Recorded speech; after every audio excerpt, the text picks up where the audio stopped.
Hi, this is Allison Sheridan of the No Silicast podcast, hosted at podfeet.com, technology geek podcast with an ever so slight Apple bias. Today is Sunday, January 18th, 2026, and this is show number 1080. Now, Steve thinks it's the 1080p show. All I could think of was a video game he used to play with Ricky Winterboard. It was 1080. It was something about, was it 1080? Something like that. Anyway, before we kick into gear with this week's show, I want to let you know that next week's show will come out early, I think on Saturday, because Steve and I are headed out to Texas for a few days to play with Kyle and her grandkids. That means there will be no live show on Sunday, January 25th.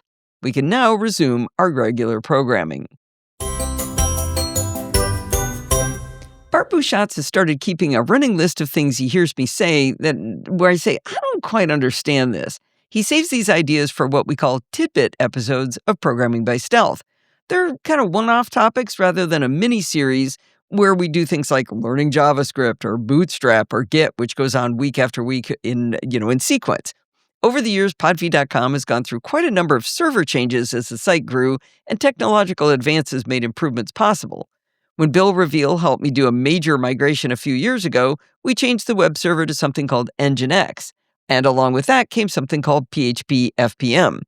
I never knew what PHP-FPM was.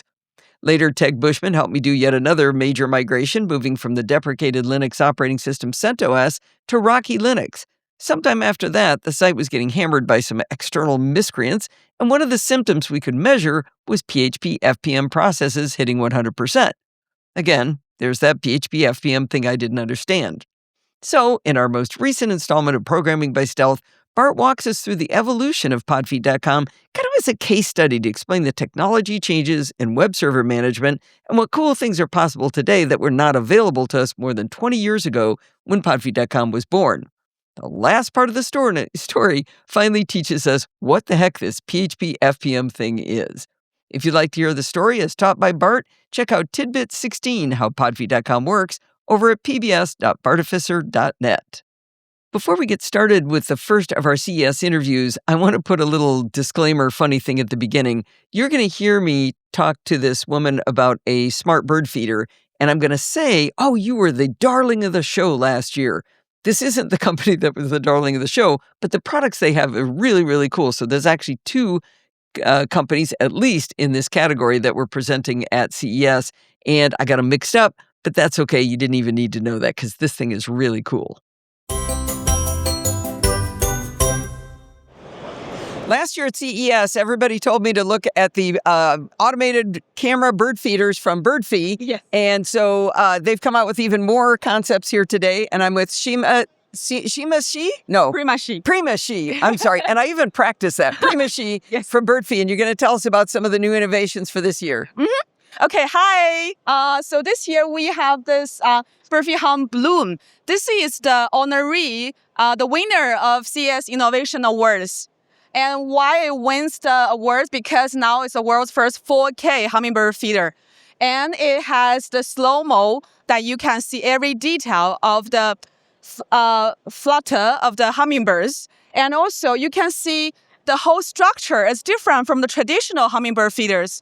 You can get just as good pictures as you use the best camera like Nikon or Canon. You get the petal and hummingbirds, not the feeders. So you get very clean framing of the picture. Let me describe this a little bit. It's a white container that's kind of like an hourglass. It's necks in at the middle, and then out of the top of it is a green stem like from a flower, and the flower hangs below the chamber where the fluid is, where the sugar water is. Yes. And that way, as they suck fluid out, it'll automatically pull it down. So you don't have a pump in here. Right.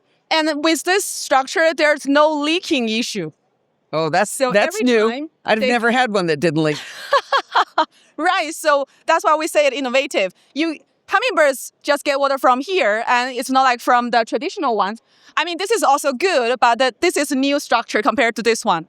That's very cool. All right, you have a lot. We're going to try to narrow you down. Talk about this bird feeder up here. It sort of looks like a gazebo. A green gazebo with a bunch of little stations in front. That's a nice metaphor. Okay, so this is our second generation of a smart bird feeder. And you can tell from this design, it has 2 cameras, 3 lenses. And this one, it has the portrait view and wide angle view. And this is a side camera. So for the first time, you see the birds in every detail. And Different angles at the same time, right? Yeah, and with the portrait camera, it actually follows the movement of the birds. Oh, so every time the birds move, the camera moves. You're always following the movement of the birds. And with two different angles of cameras, you get every detail of the birds. So it's a lot of fun. And maybe you can notice the hollow design of here. So with this certain distance, you get a best framing. Photo lenses. Yes. So every design here, we have put into huge consideration into it. It comes with a reason. Oh, yeah, that's fantastic. So these cameras, they record to two separate chips in the SD cards or whatever in the devices? A picture, postcard, but I cannot find it here. It has, it will show in the same picture of two different pictures. So you showed a couple of pictures here from these. Oh, she had them a second ago. Oh, that's okay. Yeah. Okay, we've got some video over here looking at the different bird feeders and the videos. Yeah, all from our products and different design. Like this is the Birdfy bath. This is the winner of Best of Innovation of CES. So this is a bird bath. It looks like a plastic bowl at about maybe knee height. And then it waters out of there and then has out of the center and then has a camera? This is the picture you get with the Birdfy bath. Yes. And the center, it has a solar-powered fountain. Yes. Oh, nice. So you can see from the picture here, birds can have fun bathing like this. So you're watching the birds and it's pumping it automatically for using the sun. That is fantastic. You have a lot of fun watching it. Mm-hmm. So if people want to find out about more of these products, where would they go? Birdfy.com. And that's spelled BIRDFY.com. And let me ask, how much is the hummingbird feeder? Well, this is not on the market yet, but we are considering about 350 something. Okay, not that bad. Now, it's a subscription service? Actually, you can use our app. It's totally free.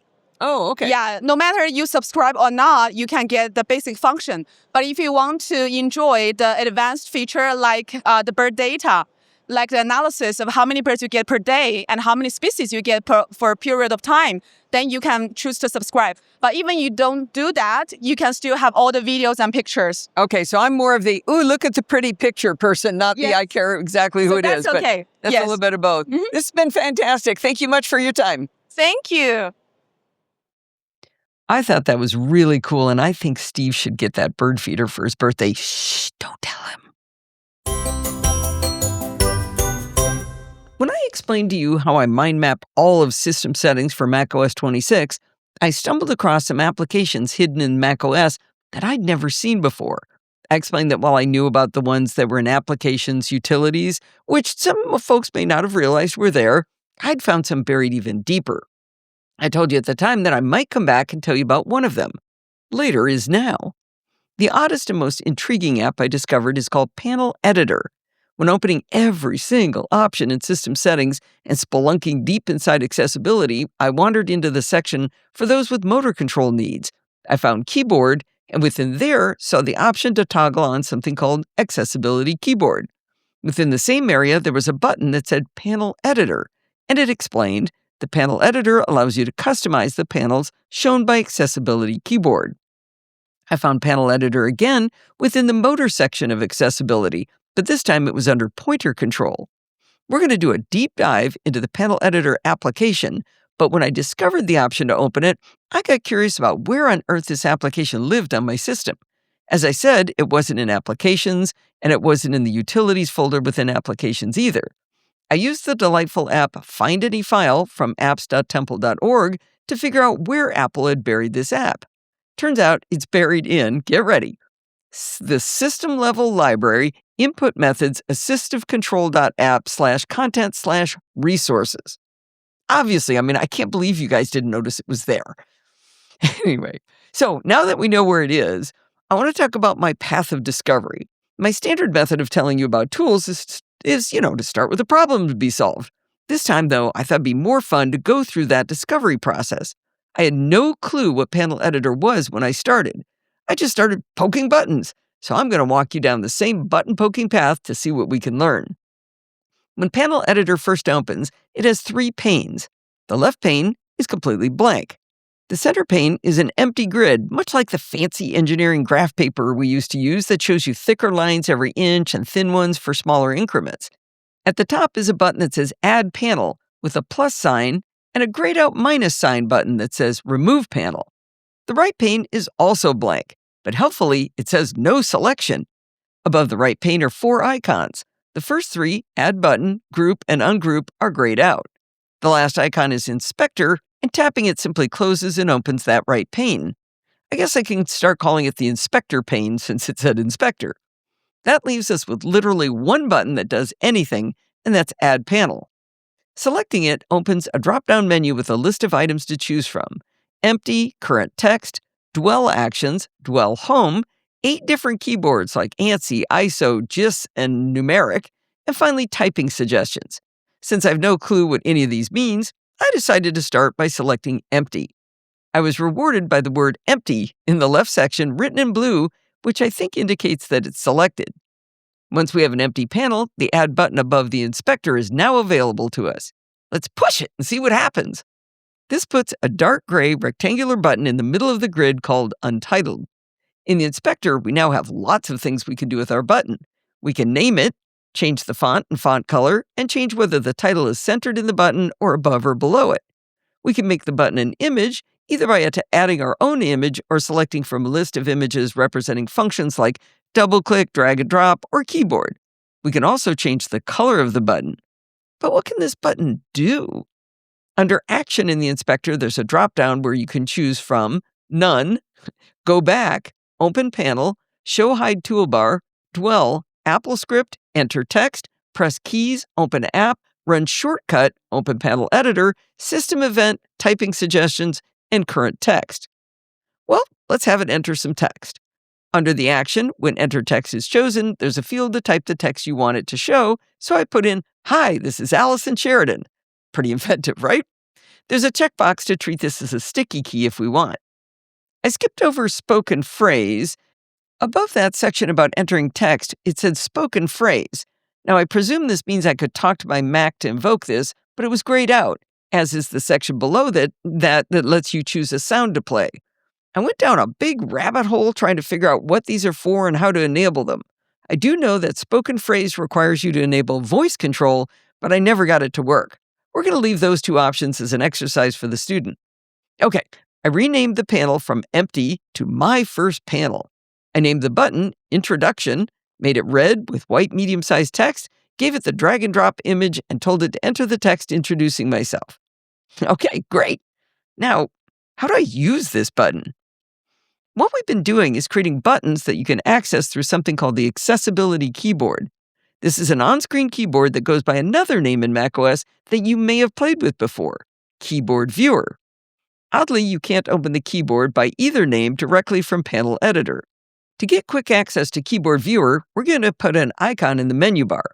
First, open System Settings, Keyboard, and then under Text Input, you'll see Input Sources with an Edit button. This brings up a panel of options, one of which is Show Input Menu in Menu Bar. When you toggle that on, you'll see a wee tiny icon in your menu with 3 lines, a command symbol, and 3 dots in the upper left. When selected, this input menu has an option to show emoji and symbols, so the menu bar icon is useful for that, and you'll see Show Keyboard Viewer, also known as Accessibility Keyboard. If you require the Accessibility Keyboard to be on all the time, it can be toggled on by going to System Settings, Accessibility, Keyboard, Accessibility Keyboard, and toggling it on. Now, let's say you don't have any accessibility issues. Keyboard Viewer is a super useful tool for figuring out how to add accents to letters and how to type characters not normally on your keyboard. I've had it in my menu bar for as long as I can remember, so this is kind of like a mini tip within a review. Whether you use the easy menu bar method or the tedious System Settings method to get to Keyboard Viewer, you'll be treated to a floating black window representing the Mac's keyboard. I learned to use this tool to figure out how to put an accent aigu over an E like the French spell the name René. I hope it makes Sandy and JF happy when I speak French. If you hold down the Option key on your physical keyboard, every key types something completely different than what's on the key. Keyboard Viewer will show you exactly what character will be typed.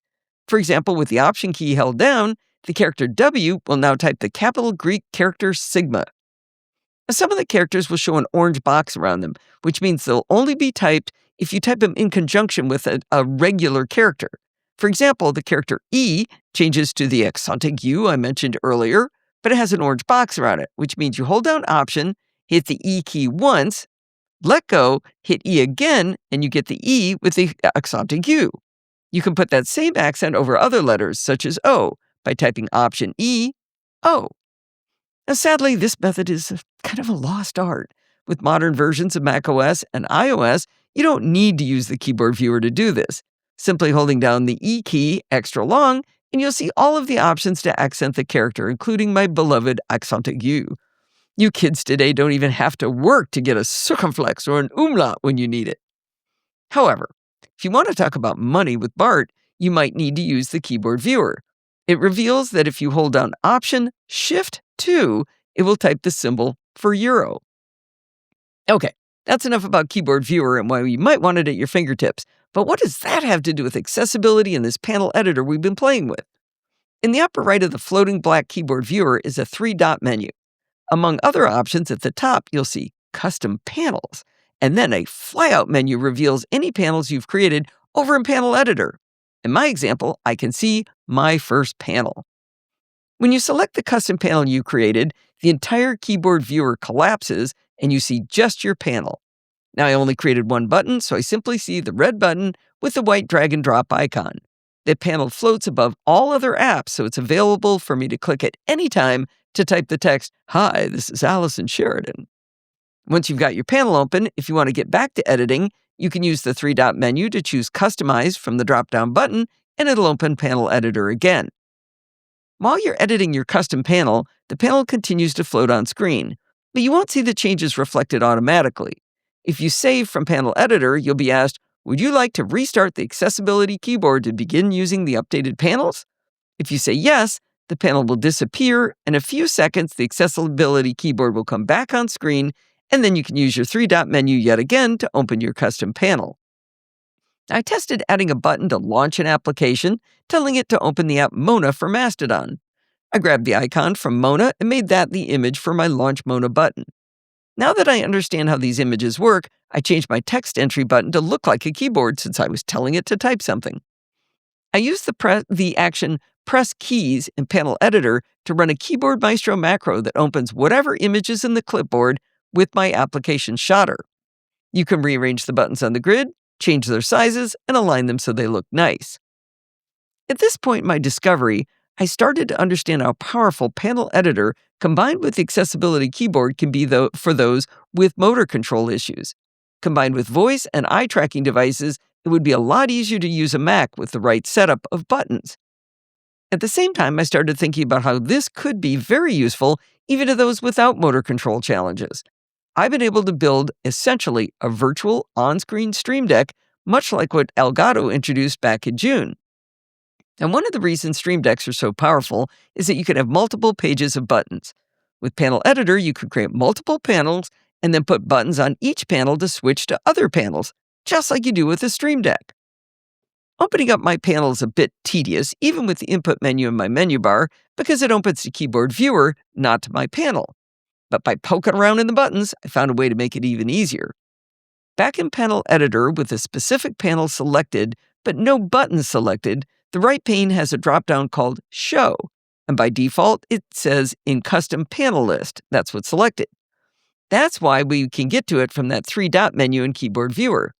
But if you change it to as Home Panel, then it comes up automatically when you choose Keyboard Viewer from the input menu in the menu bar. If you'd like to have your custom panel and keyboard viewer showing, especially if you actually use it as an accessibility keyboard, then change Show to as Toolbar. Then you'll see your buttons above the keyboard, so you get the best of both worlds. I mentioned that one of the reasons Stream Decks are so powerful is that even with a smaller Stream Deck with fewer buttons, you can have lots of pages to flip through, depending on what you're doing. In Panel Editor, you can set a specific panel to auto-show for specific apps. Let me explain by example.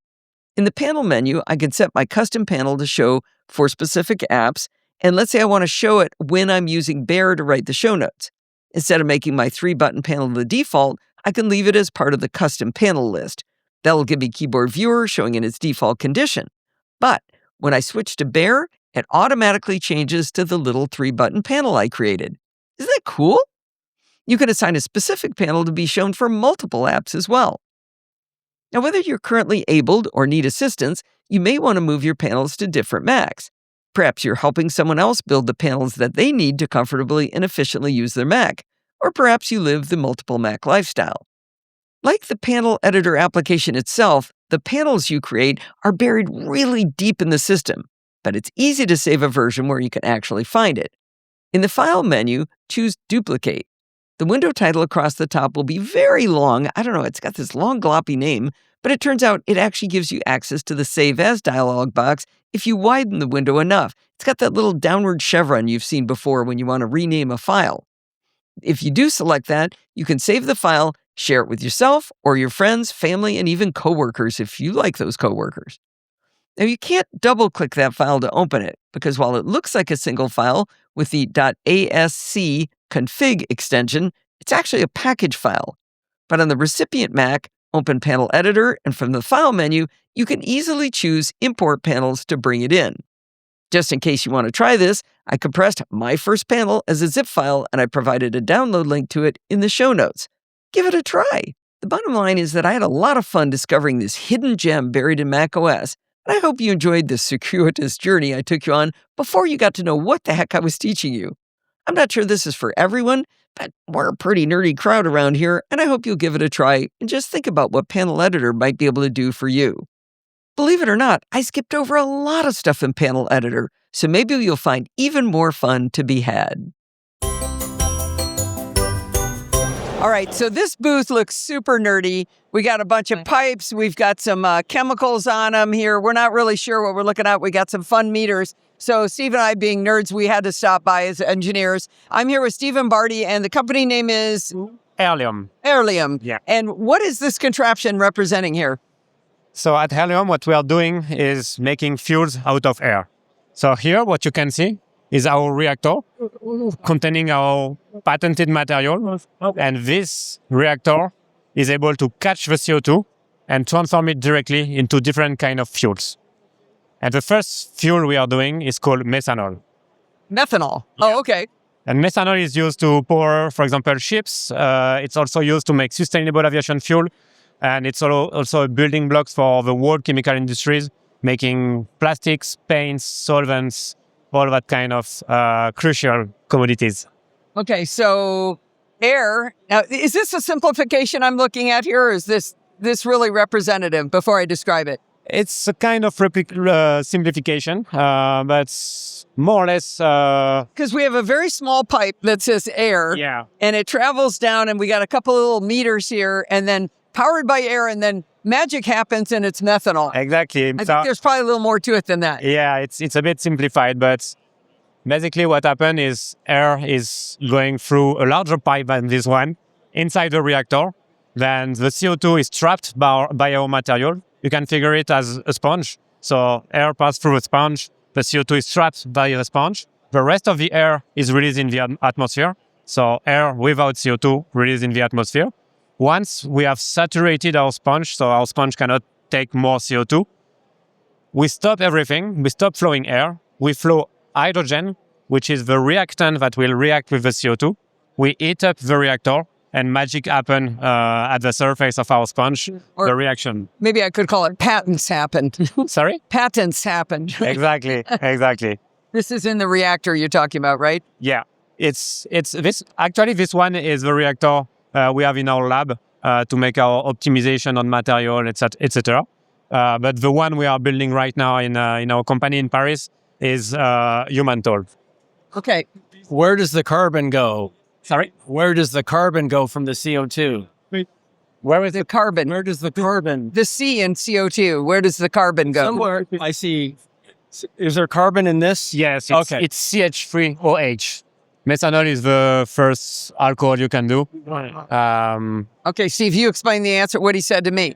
methanol has carbon as part of Okay, so carbon's not a byproduct; it's part of methanol. Exactly. Oh. Carbon is trapped inside the methanol. Okay, you didn't have enough. Me is what confuses. It's not. ME is not is not a chemical, so you didn't have enough. We'd have to walk all the way around to read the label if it had the Exactly. CH2. Okay. Me is for methyl, actually. And methyl is CH3. Okay. That's why. Okay, there we go. Well, So that's for chemists. this sounds like it's going to solve the problems of the world. Yeah, it could. We just need to scale up the technology. Right now, we are making 100 of kilos per month of methanol. So 100 of kilos per month of products means we capture 140 kilos of CO2 in the atmosphere. So it's already kilos, but it's not enough to solve our big problem. But yeah, once we will be at full scale, that could change the way we produce commodities. So how much energy do you have to put into this to cause this to work? Actually, this process is one of the most, let's say, efficient process we have in this domain. We achieve 55% energy efficiency. So it's the energy we put inside this process. We recover more than the half at the end with power of the methanol itself. So are you energy neutral, or are you putting more energy in?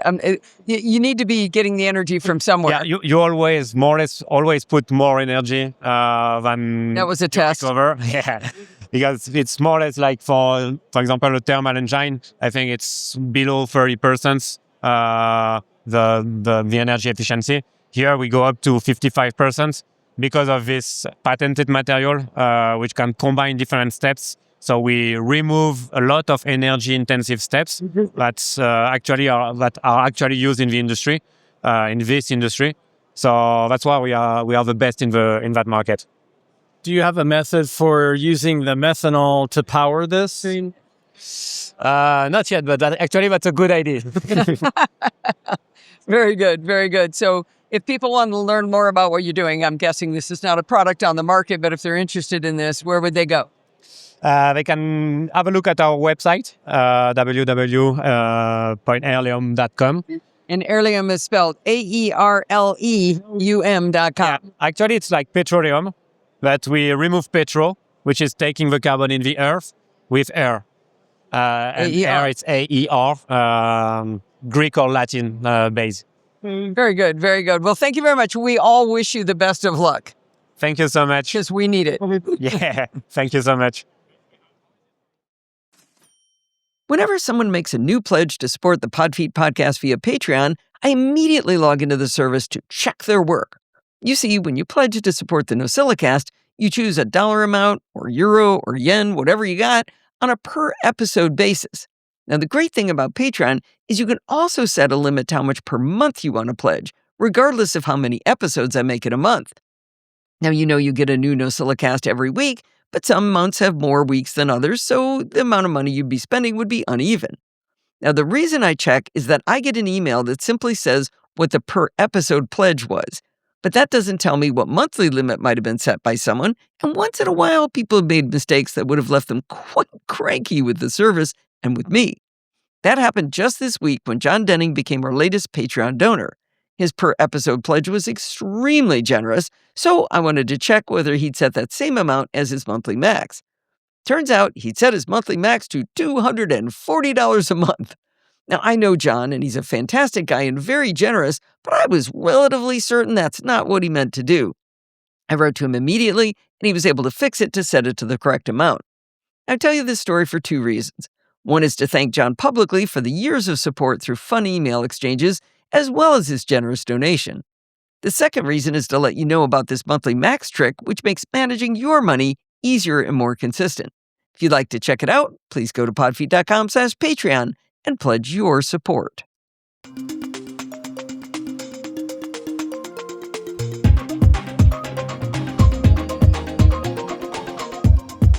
Well, it's that time of the week again. It's time for Security Bits with Bart Buchatz. A refreshing place to go in these days, Bart. I look forward to hearing about hacks and horrible things. Well, it's not all bad news. That's the good thing, Good. right? It's always Good. interesting to know what's going on, and so we can protect ourselves more. If nothing else, it's a distraction. That's true. Although we have 4 weeks worth of distraction to get through. So I've put quite a bit of stuff into the feedback and follow-up where we can just quickly update ourselves on stuff that's been going on. We talked many times over 2025, which is now last year. I'm still going to get that wrong a million times. About North Korea's campaign trying to get their agents into corporations as employees. Amazon put a number on that. They say they blocked 1,800 of them. Holy cow. Yeah. Wow. Something else I we've wonder how talked many about. got through. Oh, none that they know of. Yeah. Okay. We've also talked a few times about various forks that exist of VS Code that are rebranded with a bunch of AI stuff added. So not the actual Copilot from actual Microsoft, but third-party stuff. And the first problem we've known about with them is that they tend not to take the security updates very promptly, and so they tend to be behind on known bugs, which is obviously a disaster. But there's Right. another issue.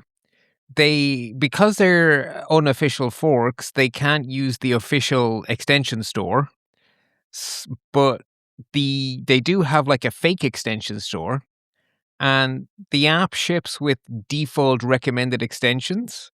So if you want to get your extension into random people's fake Git or forked VS Code, you just squat on the name of a real recommended plugin in the fake store.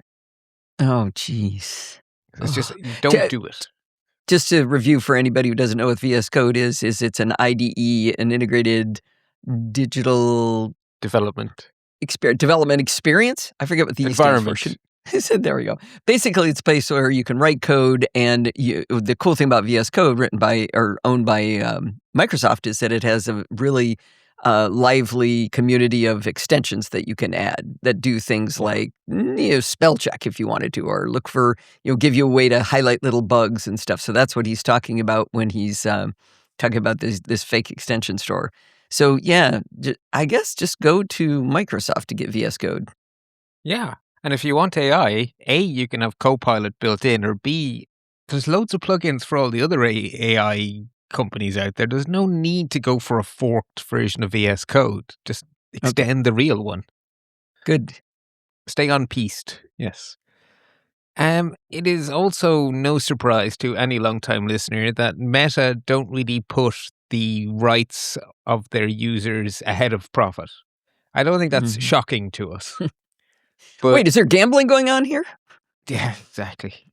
Reuters had an interesting story of the systematic approach they take to avoiding proper oversight of their ads as they're required to by law. Just, make you feel happy. Great. Another theme of 2025 was, if your router is obsolete, throw it in the bin, because you can't be safe. QED, there is an unpatched flaw in a brand of router called TotoLink or TutuLink. Not entirely sure how you pronounce it, but if you have one of those, make sure it's not an EX200, because if it is, in the bin it goes. Okay. Yeah, don't even give these away to your neighbors or your family. No! Unless you hate them. Good point. Your enemies. Give them to your enemies. And also, we've talked already about known problems with obsolete D-links. Well, strangely enough, they're being actively exploited now that there are known attacks on obsolete D-links. So in Good the old bin. D-link. Okay. Yeah. And then finally, to make things a little happier, we had a very fun chit-chat across the pond, number 827, on DMARC and DKIM and all of those kind of things. And if you're wondering why it might be important, a little case study from Microsoft, who are warning people that Office 365 using corporations who have failed to correctly configure DKIM are being actively attacked. And the result is that employees can get spoofed email that appears to be from HR because DMARC isn't telling Microsoft this isn't real, so they can't block it. Oh, wow. So that's up to every corporation to do that because it's their domain that they need to protect with these settings. Okay. Correct. Yeah, if you own a domain that has email on it, you have to configure it properly. And if you don't, you're putting all of your employees at risk. And this is just a real world example of it actually happening. It's not a hypothetical risk.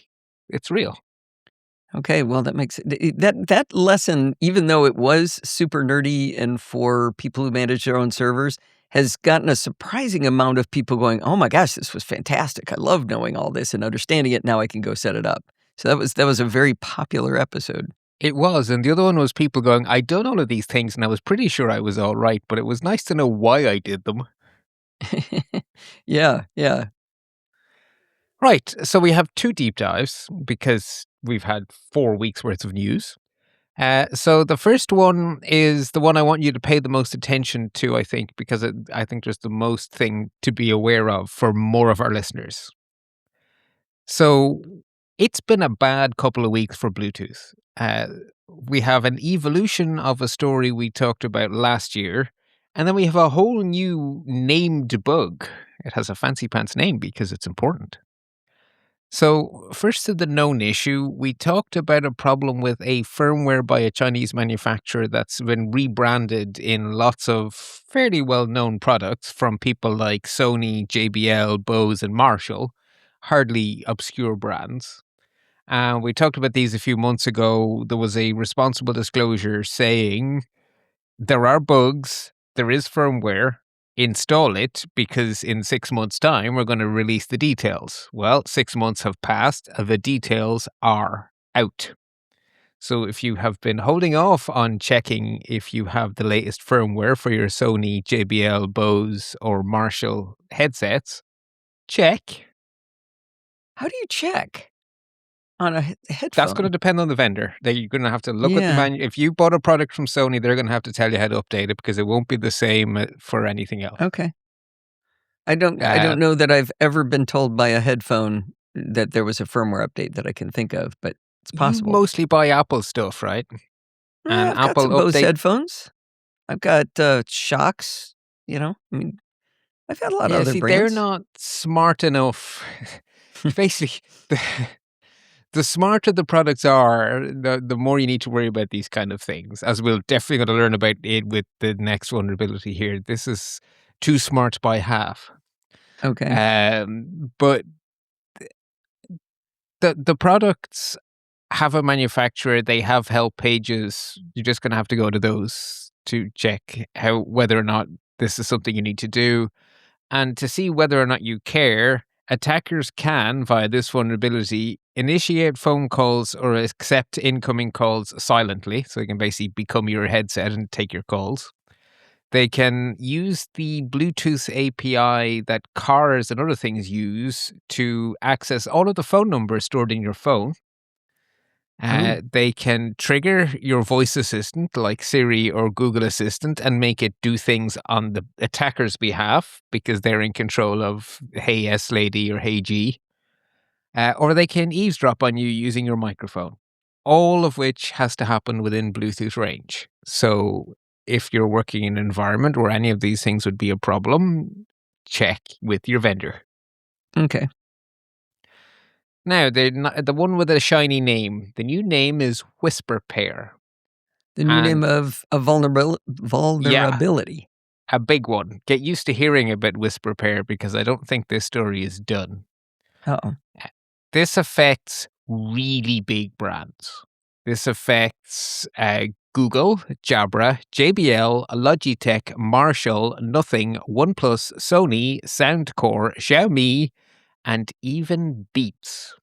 Not Apple, Beats. And it's all down to Google. So not Apple's own brand, but Beats is owned by Apple. Yeah, but Beats has advanced Android compatibility, and that's the source of the problem. So all of this comes down to something called FastPair, which is a protocol Google invented to give their users an experience similar to what you get with Apple's own branded stuff, where it just pairs by opening the case and all of this cool magic. Right? The experience of it. I'm going to add another company, Bang & Olufsen's on this list too. Oh, okay. I think I was using a summary from Cyber Insider, so I guess they have a different opinion of who's most important. Okay, I'm using the link that you put in the show notes to whisperpair.eu. It's great. He's got it's got a list of all the different specific models from those companies that are vulnerable. And whether or not they are, some of them are in there. Like I own some Soundcore stuff, and when I put mine in, it said not vulnerable. I was like, yay. Okay, good. So actually, I need to give a little shout out here, a little bit of pride. So this was discovered by the amazing computer scientists in KU Leuven, which is one of the major universities in Belgium. Many of my family went there. There is a Dr. Buchatz, who is courtesy of KU Leuven. So there you go. Great university. And they have a long history of doing really good cybersecurity work. And this is an example. So the problem is down to this fast pair protocol. And the issue is in the firmware on the device. So on the hardware, so on the headset. Which means that even if you're not an Android user, if the device supports Android Quick Pair and it is this very common bug in it, then you're vulnerable. Okay. Even if you're not an Android user. And the really annoying thing is that the Google spec should make this impossible, but Google's validator that they use to certify headphones had a bug. And so all of these vulnerable headphones are certified secure by Google. Oh no. So Google have paid... That's in a way like a worse bug, right? Yeah. So they all have the little sticker that says, this is verified safe by Google, and there's a problem with the verification. It missed something. So Google paid out their maximum bug bounty to KU Leuven, and they have also fixed their validator. So going forward, this won't happen anymore. But the only way to fix this in existing headsets is a firmware update. So you're going to need to update the firmware if the WhisperSync or whisperpair.eu website tells you have a problem. Yeah, so I sort of, by me talking to that, I kind of messed up what Bart was going to say is this website tells you what headsets use Google Fast Pair, and then for each one that's in there, it tells you not vulnerable or vulnerable. It's really well done. It looks like Bootstrap. Bright blue for not vulnerable, bright red for vulnerable. Yeah, it's a very pretty website. I really like it, actually. They have a nice aesthetic. And I think you're right. It looks very bootstrappy to me. Mm-hmm. Before I go into the exact detail of why you might want to worry about this, there's an extra little bonus feature. Fast Pair doesn't only do the Bluetooth pairing, it also gives devices that have Google's equivalent of Find My, which is called Find Hub, a quick pair to onboard the device to tracking. So not only can attackers do Bluetooth evil, they can do Find Hub evil if the headset is also findable on Find Hub, which thankfully is a new feature that isn't that popular. Okay. But those devices have extra big problems. Now, there are 3 caveats, thank goodness, to that Find Hub thing. So the first is most devices don't have it because it's new. The second is if you have already registered your device to your Google account, the attacker can't register the device. So this is only for people who have a device that is capable but not onboarded. Okay. And thirdly, once the attackers have tracking turned on, you now have a Bluetooth tracker that's following you. So your phone operating system will warn you after 24 to 48 hours. Right. Google and Apple do that, right? Both of them do this, exactly. So both iPhone users and Android users will get this warning. But the KU Leuven people point out that it may not be an effective warning because it will tell you your headphones are traveling with you. Oh, and of course you're going to go, great. Yeah. You're not going to realize that they're being tracked by someone else while they're traveling with you. Yeah. Eesh. Yeah. So putting it all together, the reason you want to update your firmware is because there are 3 things that could go wrong. And they range from potentially dangerous prank to stalking. So the least bad thing someone could do is secretly pair with your device and force loud music on you by surprise. They actually could harm your hearing if the headphone goes up high and they have a particularly nasty death metal music to shove at you. But that's, on the grand scheme of things, annoying rather than catastrophic. But they could also be more subtle and turn the microphone into a bug, as in an eavesdropping device. Right. And of course, they may be able to track you permanently on Find Hub. So the first two problems are within within Bluetooth range only. So that limits the attack straight away. It has to be someone within a few hundred yards of you sending you music of their choice or listening into your microphone. But the Find Hub one is nastier because that will stay with you. So they don't have to be within Bluetooth range? No, they have to be in Bluetooth range once to get your Right. device registered to their Apple ID. But then the device is registered to their Apple ID, and if you don't understand the warning, that's just forever. Right. Let me just ask a show notes question, a moment of clarification, please. You said the last one is abuse of the Find Hub network for persistent tracking with the caveats above, which I assumed you meant within Bluetooth range, but you clearly don't. So which caveats? The 3 caveats listed above where it says 3 important caveats. Okay. So only some affected devices. Yeah. Okay, but that's true of all 3 of these risks, right? Much less so, right? So Find Hub is rare, but Quick Pair is not rare. Gotcha. On modern high-end devices. Ironically, the nicer your headphones, the more likely they are to support Quick Pair. Right? Because it's a high-end feature, right? Yeah. That's really an interesting one.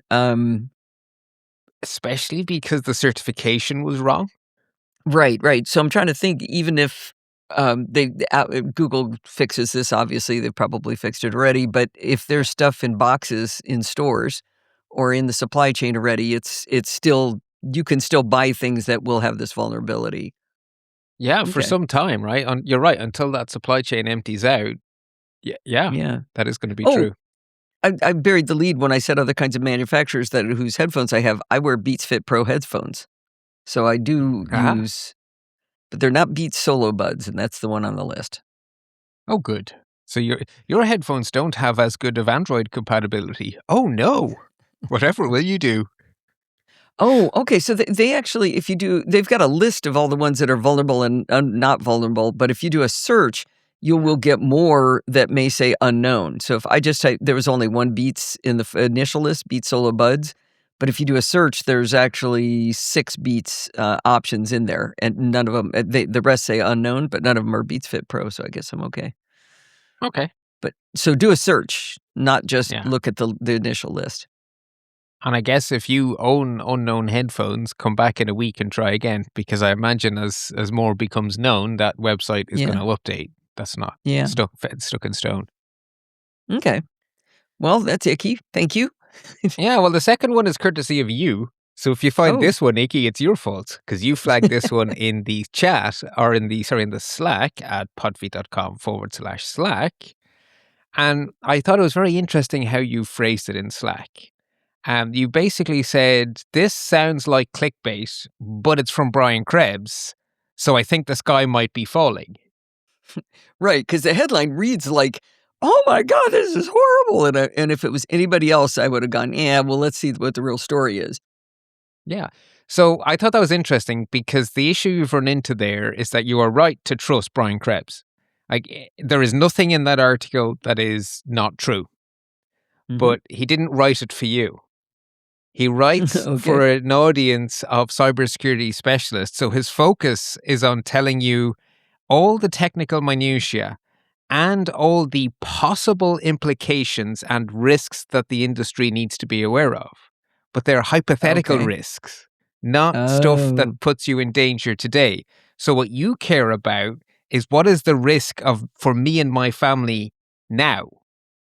And that I will care if evolve. Bart puts a fire extinguisher next to it. That's what I care. Yeah, I can't really, because this could become a big, big problem. But right now, today, it's a much more confined problem. So the hypothetical risk is very bad. I'm But also the- glad you're doing this because his article was really deep and I kept trying to understand it and it got harder and harder and harder. It's quite Oh, yeah. long. So you're gonna summarize what the story is here? I'm going to outsource that. I did read it all, and then I found a good summary. So the reason Brian Krebs isn't the perfect link for you is because he's not talking to you as an audience. However, there Mhm. is a publication who have really good technical people who are aimed at regular folk, and that's Bleeping Computer. Their audience is home users, and what I find them so amazing for, which is why they keep showing up in our show notes, is they are really good at being technically correct, but telling you what's important to regular folk. And so Okay. thankfully they tackled this story. And I'm just going to quote their summary because, hey, outsource to experts, right? Mhm. So the way they describe it is researchers observed increased activity from the malware. So the malware in question is something that is called KimWolf. That is a botnet, and it is a real botnet, and it is very big. There are a lot of devices recruited into KimWolf. So here, that was the context. So researchers observed increased activity in malware since late August. Over the past month, KimWolf has intensified its scanning of proxy networks, put a pin in that, searching for devices with exposed Android debug bridge services. Common targets are Android-based TV boxes and streaming devices that allow unauthenticated access over Adobe or Android Debug Bridge, ADB. Most affected Android devices are in Vietnam, Brazil, India, and Saudi Arabia. That was very, very, very, very deep in Brian Krebs' article, that little nugget. Okay. The general recommendation, so this is now them speaking, is to avoid low-cost generic Android TV boxes and to prefer Google Play protected certified devices from reputable vendors such as Google's Chromecast, Nvidia Shield TV, and Xiaomi My TV Box. So that's actionable. I'm going to change one more word. Just re-say it. Google Play Protect certified. That's something you should see on the box. Yes. We don't want to discount Vietnam, Brazil, India, and Saudi Arabia. Anybody who's listening from there, we care about you too. We do. Now, other coverage is uses less colloquial terms than Bleeping Computer. These devices that are affected are sold as ways to pirate television. Oh, interesting. They are pirate boxes, which is why they're not on the Google Play services and why they're not getting the proper updates, because their function is to give people access to stuff they're not paying for. Interesting. Well, now, Brian also talked about smart picture frames. That was in the hypothetical category. So I'm going to get to that, right? So right now, today, the people who have a big problem are people who have Android TV boxes of dubious origin. So they're not Chromecasts. They're not from these major vendors you've heard of. They were probably sold on the black market to get you free Sky Television in the UK without paying for it, those kind of things. So we call them dodgy boxes in our local media. Okay. Which is a very Irish way of saying devices for piracy, but dodgy boxes. That's a good name. Yeah. So that gives you an idea that this is not the kind of thing you're going to stumble into unless you start to go into the darker edges of the internet. So good. No hair on fire today. Okay. But these attackers did use a very interesting new approach. So let's now that we know not to set our hair on fire, let's dig in a little bit more and see what the possible future risks are. So at the moment, the attackers are using these Android TV boxes, but there's no earthly reason you couldn't use any Android-based device that is not signed up to Google Play services. So Google Play services means you have the official Google store. And a few years ago, Google realized that they could never update everyone's Android, but what they can do is update 90% of Android through Play services. So Google Play services is how they sneak security updates into devices whose vendors have abandoned them. So Google Play Okay. Services actually gives you a lot of protection. So any Android device with Google Play is way, way, way more secure than any Android device without it. And that's very useful. So I do think the advice of avoiding Android-based, basically smart devices of any kind from vendors you've never heard of remains really good advice. It's one thing if they're Matter certified, because now they have literally been tested in a lab. And so you can stand over what they do. But if you have a smart device that isn't Matter certified or on Google Play services, I really wouldn't put it on my network, or at least separate it using the Y-shaped router configuration we talked about many times over the last couple of years, but isolate it from important stuff. Because it's kind of the Wild West. So that's definitely a takeaway. The other interesting thing here is that these attackers made very clever use of a previously unknown potential security vulnerability with something known as a residential proxy service, which is something that exists at the very edges of legality. These companies are registered and they claim to be legitimate businesses, and a bit like they're sort of that greyware sort of a thing. So what they sell is the ability to use random people's devices all around the world as a proxy. So instead of appearing to come out of a data center owned by a real vendor like NordVPN or someone, you could show up coming out of some random person's picture frame halfway around the world. The only reason you want this is for cybercrime, right? That is who their customers are for these services. They won't tell you that. Okay. They're not officially advertised as cybercrime here, but the reality is these are criminal products used by criminals. Because if you want to do a DDoS attack, if you're coming from a data center, you're easy to block. You're not a random person legitimately browsing the web. You're some sort of weird thing coming from a data center. You're some sort of an automation. So that's why they want to be coming out of random people's picture frames anywhere in the world. So a proxy is just, I'm going to somehow fake a different IP address or I'm going to route traffic through a different IP address? Bing, bing, bing. Yeah. Okay.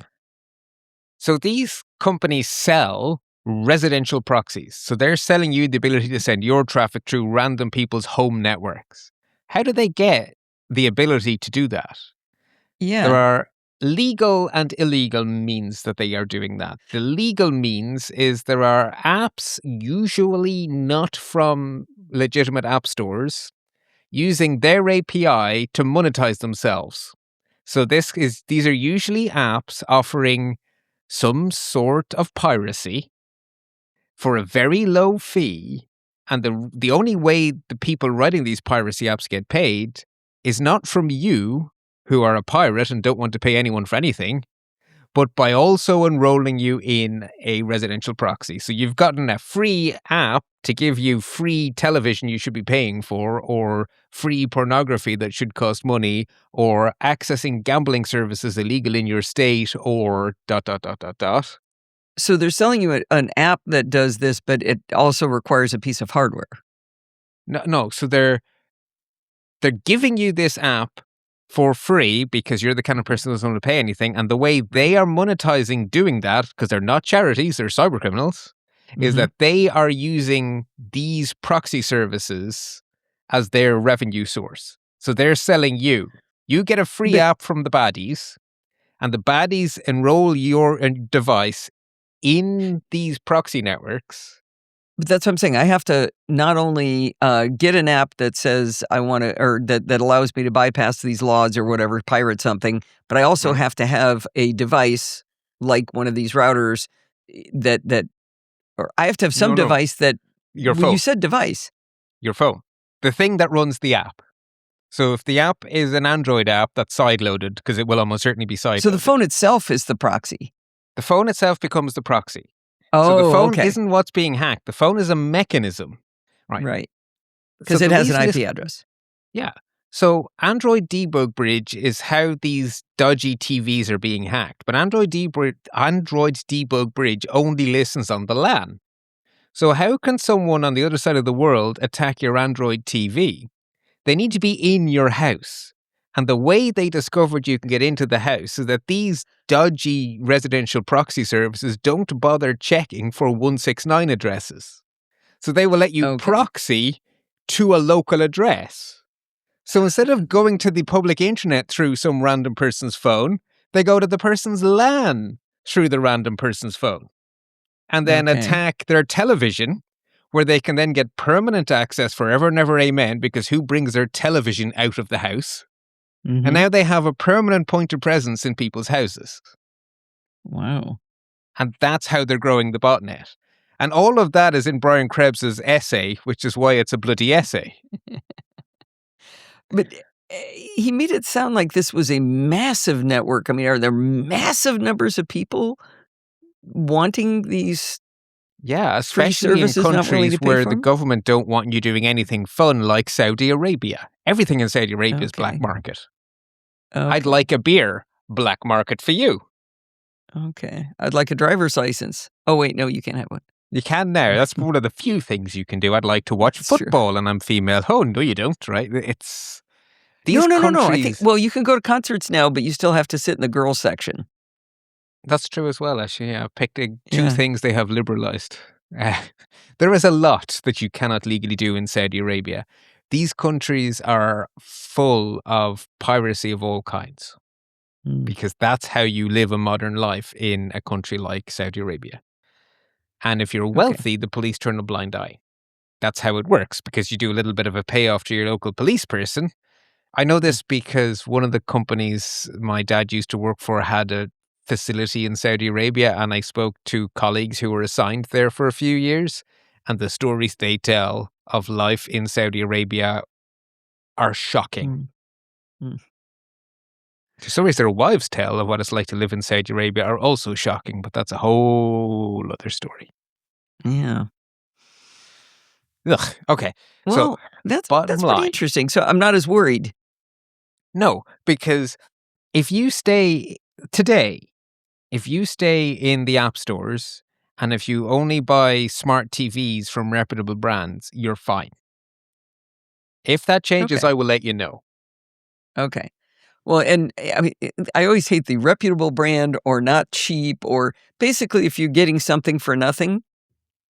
If it's too good to be true and it's not an actual charity, there's a way you're being monetized. If you don't understand what it is, auga, auga, auga. Okay. Follow the money. Well, It always comes the one down to that. TV I really liked was that one that said, "Yeah, we're going to give it to you for free." You know why? That's not and the one that they were literally just like said right that up we're front. spying on you. Yeah. It's like, we're going to spy on you. Okay, free TV. Gonna spy kind on of you. I mean, admire that was them. at least honest, right? Yeah, that's exactly it. I remember actually saying to you that I really admire their honesty, because lots of other companies are doing it dishonestly. So, yay. Right, okay. With all of that deep diving done, let's finish up with our more usual segments. A few action alerts, just two. That's good. Apple had patched everything when last we spoke. They have now backported some of those patches to technically obsolete devices because they're important enough fixes. So the iPhone XS and the iPhone XR have security updates, along with the old Apple TV HD. Wow. How far back is the XS? That's a long way, because the OR came first. Actually, no, the OR is even older, right? It was the OR and then the S. Actually, Steve Madden is going to be very excited about that. He has submitted a review for us that's very, very cool, and he's using an XS. So I know that's way the heck back. Excellent. And we have had our first patch Tuesday of 2026. Microsoft fixed 30 days and 114 flaws in total. Patch. So that's not the worst, not the best. Just a thing. December, I think, was less than 100 and no 0 days. That was kind of like, ooh. But January's back to business as usual. Yeah. Worthy warnings then. First off, an interesting one from the Mac Observer. Apparently, if you spend time on social media in places I don't, there's a thing where they try to tell you to say 112 to Siri, which apparently will do something hilarious according to the meme. It doesn't. it makes you Oh. break the law.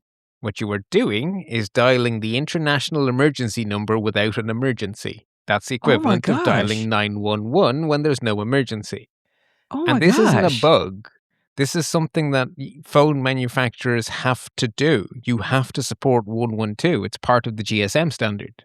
And the idea is that when you travel with a mobile phone to other countries, 112 always redirects to the right number.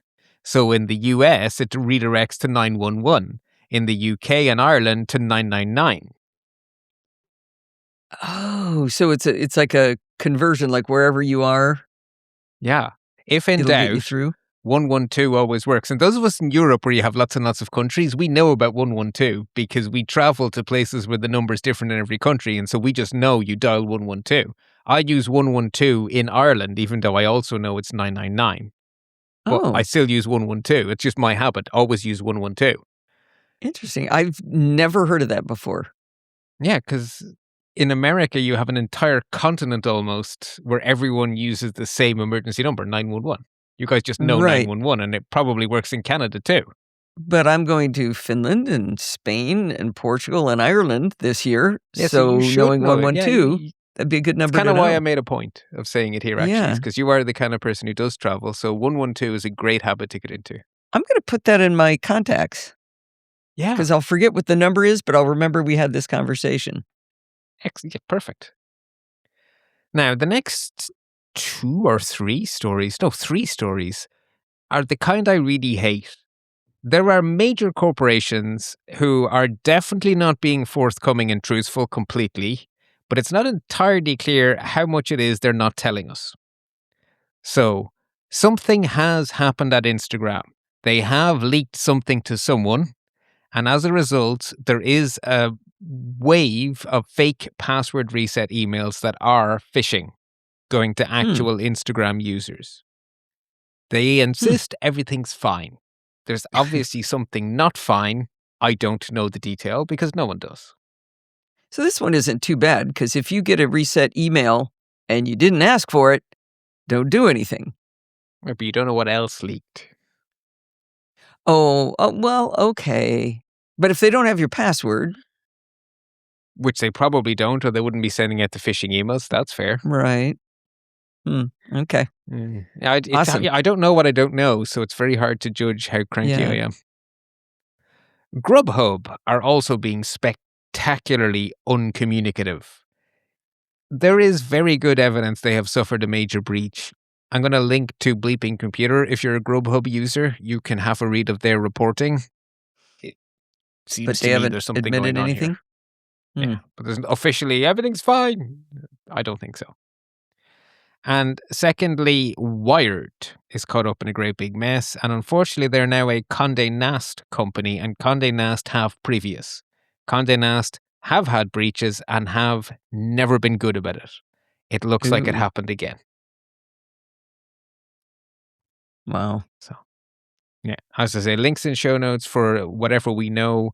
For the Condé Nast one, Bleeping Computer have done some original reporting, and they have verified the leaked data is real. So it seems there is a problem. But we may never know because it's Condé Nast. Yeah, pretty much. Notable news then, and I have very much put these so that it's good news at the end. But to be honest, I don't see any actual bad news in here now that I look at my show notes again. First off, Leo Laporte and Steve Gibson like to recommend an app called Threema, which takes a different approach to privacy, very good approach, where every contact has a traffic light with one of 3 states, hence it's called Threema. Utterly unverified people are red. People you've communicated with before but never verified person-to-person physically are orange. They're probably okay. And people whom you have scanned each other's QR code in real life and therefore know for sure are 100% verified are green. And so everyone has a traffic light, hence Threema. They're a privacy-forward company and they're outside the US. That's their selling point. And they are a for-profit company, not open source, which is why I prefer Signal. But they are an interesting alternative and they were sold, which worried me because, what's going to happen? Turns out they were sold to private equity who focus on providing European digitally sovereign, privacy-friendly services. So they're investors who want Europe-based stuff to exist, not Right. the kind of private equity that strips assets and sells everything quickly. That's cool. So Yeah, your so show notes say my- still a good alternative for users outside of America looking for digital sovereignty and privacy. Can't people inside America have that too? Isn't that good for us too? Absolutely. Okay, just checking. You can benefit from that, but the Yeah. target audience is very much Europeans who are wary of being within reach of US law enforcement. Good. Your local state has a very nice privacy law, very much inspired by the European laws, and that has moved on. So the CPAA promised to do a few things, and one of those has now become real. So CPAA says you should be able to opt out of all sorts What's of tracking. CPAA? The California Privacy Something Act. I think that acronym might be out of order. It has some C's and P's and A's in it. CC. I'll look for it. CCPA, I thought it was. California Consumer Privacy Act. CCPA. CCPA. You're right. Yay! I was going by memory there and rather pleased with myself. So They for have a new people in acronym. California, that's the thing that does the pop-up that says, do you want to opt out of cookies? That is one of the things it does. It is a much broader law. It gives all sorts of rights. And one of those rights is the right to opt out of tracking. And they have now made that right easier for Californian citizens to opt into by providing the Delete Request and Opt Out Platform, or DROP. This will get you out of all of the data brokers in one easy step. Really? Yeah. Does it stop the pop-ups? No, that's a whole different part of the law, right? The data brokers. No, and not right. pop-ups I and- don't understand. Don't say right. Don't say right. I don't know what you mean. It sounded like the same thing. No, the data brokers are the companies who build secret profiles on you and sell them for profit. And so you get to opt out of them having a profile on you if you're a Californian. So the tracking and the data selling are two separate functions? They are, because the website tracks you, and websites can track you for their own reasons, or as a way of making money by selling the tracking they are doing to data brokers. So Drop deals with the data broker problem. The Gotcha. cookie bit deals with the tracking problem. I am going to tell all my friends. And this one you can remember, Drop, right? You don't need Yeah. to remember what it stands for. You just need to go to Drop. Yeah. I like that.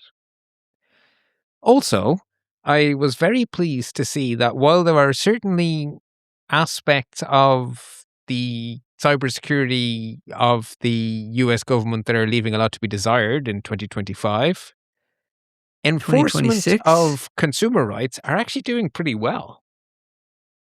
So Good.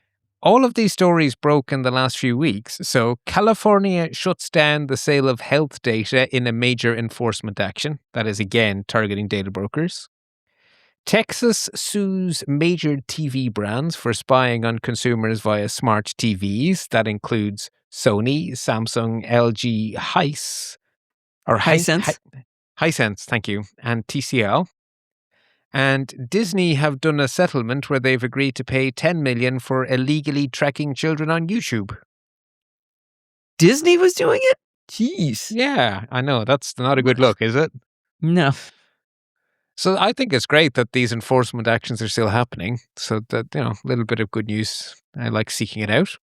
Yeah, Speaking I of- want to give you one quick thing on Drop. I just went to the website while we were talking, and the first thing you have to do is consent to disclosure of your personal information to data brokers, because they have to have it in order to process your deletion request.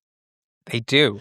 And But they've so got under it anyway. California law, you're adding like a master cookie that says you can't build a profile. So they have to store the fact that I can't build a profile on Alison Sheridan. And they have to, but this is also letting them delete it. Right. Because they have to do two things. They have to delete what they already have. So whatever they've gathered for the last 20 years, they have to throw it in the bin, which I don't think they like that aspect of the law, but that's now the law. Mhm. Elections have consequences. And they're not allowed to rebuild the profile. So that's why they have to keep the little token of your identity to say that I'm this person who I've deleted. I am not allowed to undelete. I am not allowed to start again. I'm not allowed to build a new profile. Because otherwise, if they only deleted once, a year later, you'd have a giant profile again. Okay. So, finally, some little software updates that are just going to make the world a little bit safer. None of these are earth-shattering, but they're all nice. So Apple have improved AirDrop a little bit in the latest version of iOS. One of the issues over the years has been non-consensual sharing, so pushing sharing things at people who are not on your contacts list.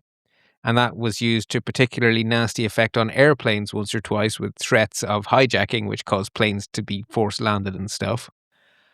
Now, if the person you're trying to share at is not mutually in each other's contact list, so if they don't have you in their contact list, you can't push at them unless you give them a code they type in, which they're not going to do if a random stranger taps you on the shoulder on an airplane and says, hey, the code is 437. Please add that code and let me send you a file. So that Wait, but the recipient can still switch to share with everyone for 10 minutes.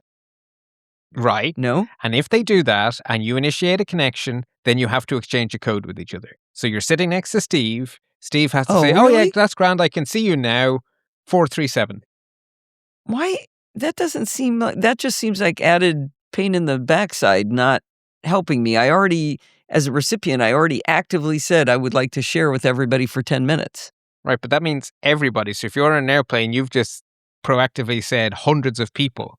So the one person who's actually trying to share with you is next to you. You're trying to share with each other. The whole point of this protocol is it's for face-to-face transfer. So like when you use an Apple TV remote for the first time and you quickly put in the code, it's a very small friction, but the effect is it stops pushing at you. I guess. Just, wow, in that 10-minute window, I'm still in danger.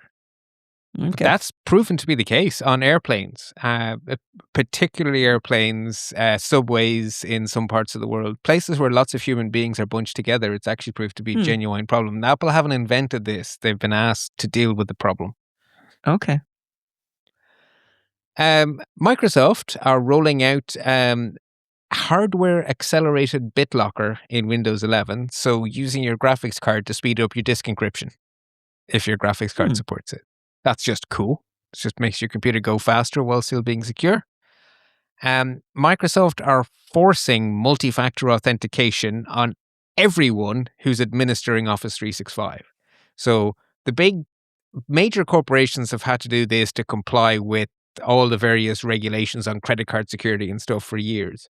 But small companies that run the corner shop and have 3 employees, there's a lot of their Office 365 is horribly insecure.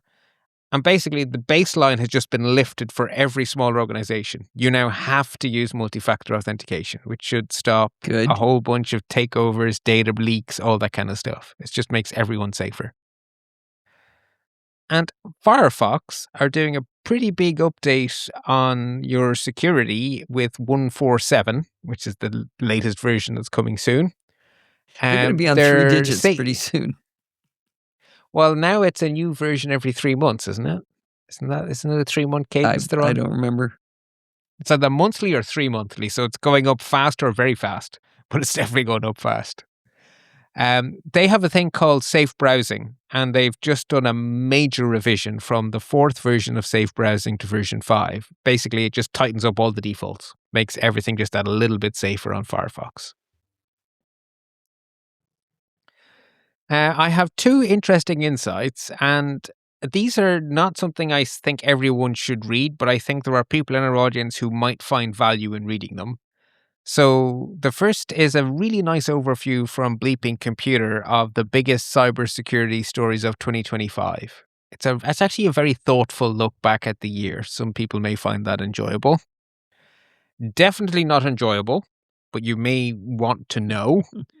Brian Krebs, yet again, has a detailed analysis of the negative changes in cybersecurity under Trump 2.0.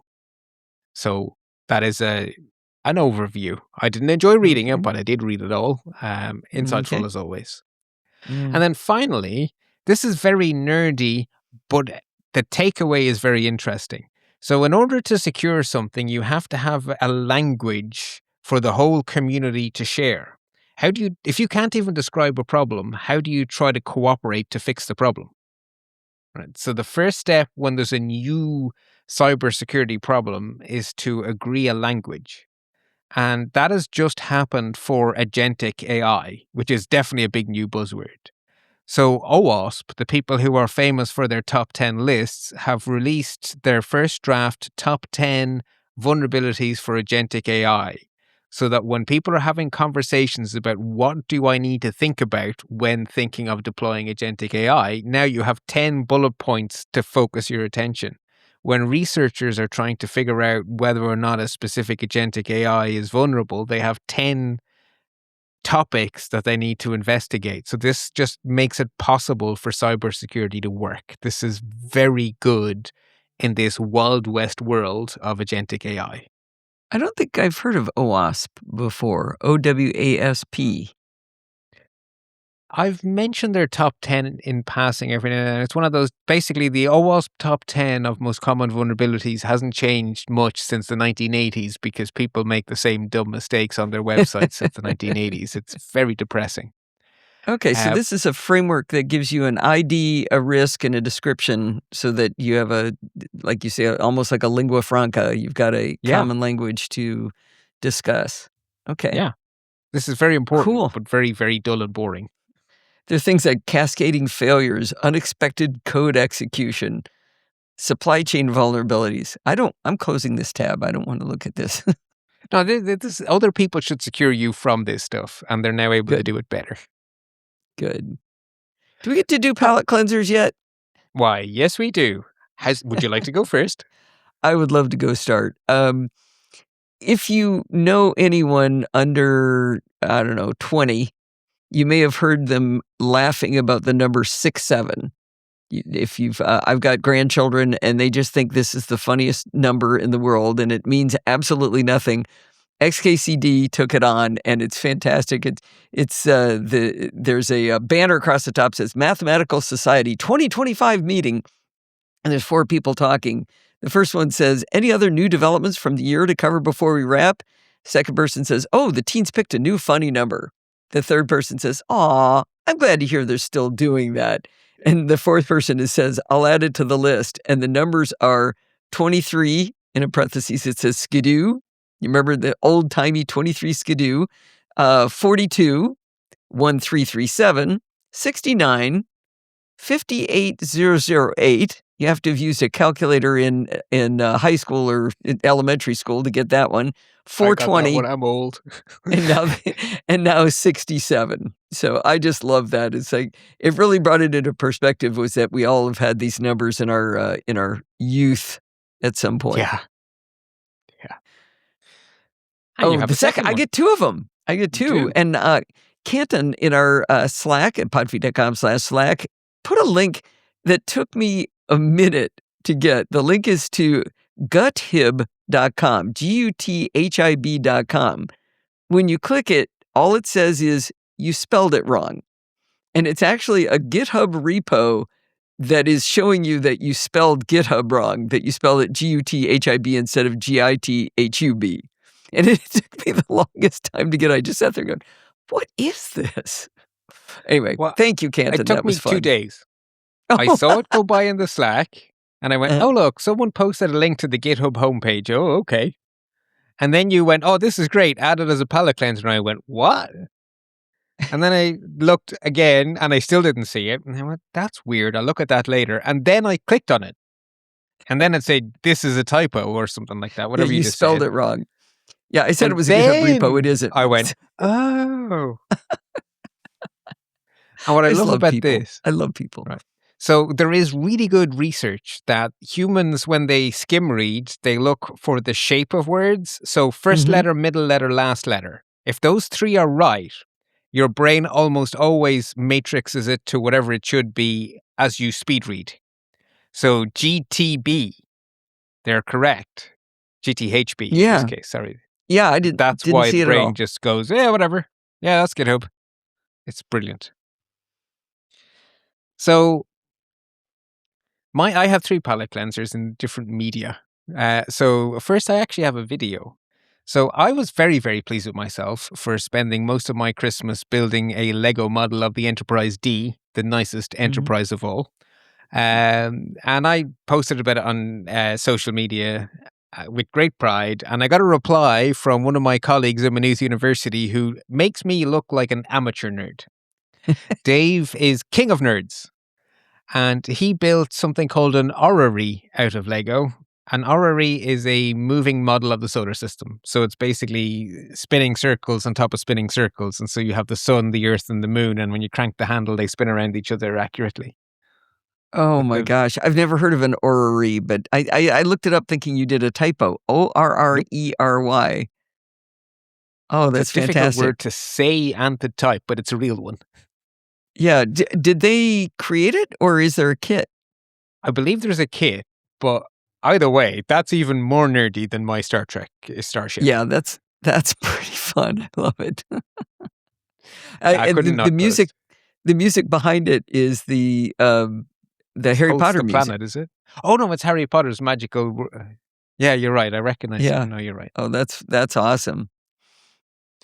The next Very one good. I have is an audio recommendation. So there's a podcast I've been enjoying called Kill Switch, and it's generally really well told scary stories. And I don't mean scary as in horror fiction, I mean scary as in cybersecurity and privacy. The Okay. kind of stuff that goes in the worthy warning section and we skate over quickly, but it's really well told. Like Darknet Diaries level kind of stuff? Halfway to Darknet Diaries, sort of like Okay. Greynet Diaries or something. Not quite as Darknet Diaries takes that to a whole other level. Okay. They had an episode that is extremely practical. How to protect yourself from online harassment. That's something where if you're active on social media and you say something that a group of people suddenly decide they don't like, can just sneak up on you randomly out of the blue. So actually, this was a really good discussion of how it happens and what to do if it happens to you. And I think the episode is worth a listen. One of those, learn it and hope you never need it. But they link out to a resource that I think you should bookmark. One of those, have it bookmarked in case you need it, pray you never do. The Online Harassment Field Manual from Penn America. So I think that's Penn State, penn.org. Penn. Oh, that's not Penn as in penetration test. No, it's a .org, so I think it's Penn State. It'd be penn.edu probably if it was. It's just yeah, Penn you're right. America. Yeah. Well, basically, this is from the expert they interviewed in the show, and the expert was very expert, and the field guide seemed like a really good thing. So I figured it was worth separately calling out. Yeah. Yeah. That does sound interesting. Just for example, it is, or for explanation, it is not Penn State or, yeah, it's some standalone thing called Penn America. Don't know what that is. Okay, there we are. Nothing to do with ballpoint. Okay, cool. The last thing I have is a link to a little article from John Gruber, which is linking to a paywalled article elsewhere. But something me and John Gruber have in common is that good design is just pleasing in a way that good art is. So there is a guy in Ford who many, many years ago had a problem where he would be driving different Ford cars all the time, and half of them had the gas tank on the left and half of them had the gas tank on the right, and he'd never know when he pulled into a gas station whether or not he'd have to do a U-E to get gas. And this made him cranky, and rather than just being cranky, he had a thought. What if the little fuel tank icon on the dashboard had an arrow saying left or right? Every car dashboard, when the low petrol warning or low gas warning for you guys comes on, has an arrow. You may never have noticed the arrow, but it's been there for years. Yeah. It tells you which side the gas cap is. Tank is. Yeah. Jim Moylan, who worked for Ford as an engineer, wrote a little short proposal, because he got cranky about it, and it has become the standard copied by every car manufacturer. This is an example of real-world practical engineering Everyone else just got cranky. Jim Moylan, the engineer, engineered an elegant solution, and we now take it utterly for granted. I think they need better messaging because I was probably in my mid-50s before either somebody told me about it or I noticed it.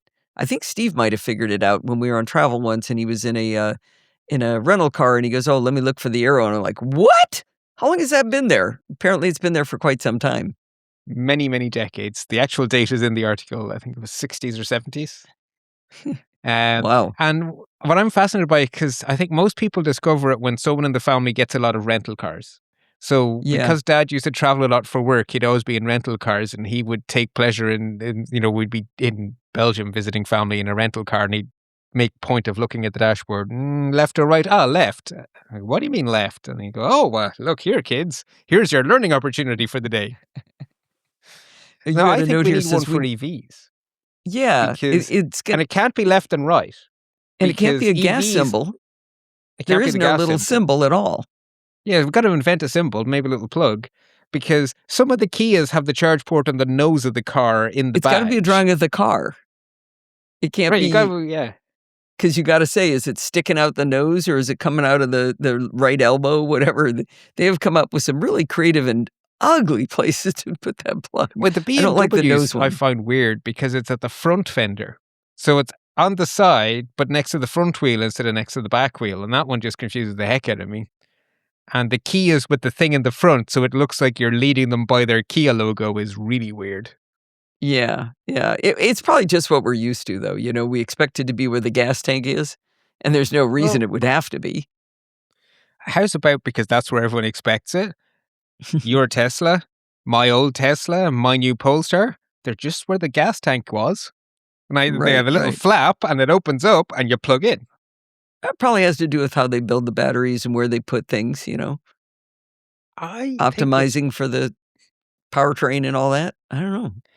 I think it's because that's where people expect to put stuff into cars. I honestly No, think I it's know, one but of I'm just those- saying the ones that are not putting it there. Yeah, They've absolutely. designed it in some way. We have a frunk, or I have a frunk, so there's no space up there for there to be the charger to be in the front. So, yeah, that's really interesting. The Moylan arrow. That's who we have to thank for that little symbol. Yeah. And I wonder if you are listening to this and you've made it to the end of this very long show. Did you know about the Moylan arrow before Bart mentioned it, or did you just go, "What? How long has that been there?" I'd love to hear from somebody who just learned it today. That would be fun. Podfeet.com/Slack. Let us know because I'm genuinely curious how common this knowledge is. 'Cause I think it's so fun to know. Very good. All right, Bart. Well, this did end up a lot more fun at the end. Good palate cleansing. There we go. I may be out of practice, but I still know what I'm doing. And we may be out of practice, but the universal advice remains the same, whether it's 2026, it'll probably be true in 2027. Until next time, stay patched so you stay secure. Well, that's going to wind us up for this week. Did you know you can email me at allison@podfeet.com like John Dunning does all the time? You can do that anytime you like. If you have a question or a suggestion, how about some dumb questions? We haven't had a dumb question in a long time. Just send those on over. Remember, everything good starts with podfeet.com. You can follow me on Mastodon. Where? podfeet.com/Mastodon. If you want to listen to the podcast on YouTube like the kids do these days, go to podfeet.com/YouTube. If you want to join the conversation, you can join our Slack community at podfeet.com/Slack. And there you can talk to me and all of the other lovely No Silicastaways. Like Bart keeps mentioning, it's a great place to talk about security too. You can support the show at podfeet.com/Patreon like John Denning, or with a one-time donation at podfeet.com/donate. And there you can use Apple Pay or any credit card, or you can use PayPal by going to podfeet.com/PayPal. And if you want to join in the fun of the live show, you're going to have to wait until February 1st to head on over to podfeet.com/live on Sunday nights at 5 p.m. Pacific time and join the friendly and enthusiastic No Silicastaways. Thanks for listening and stay subscribed.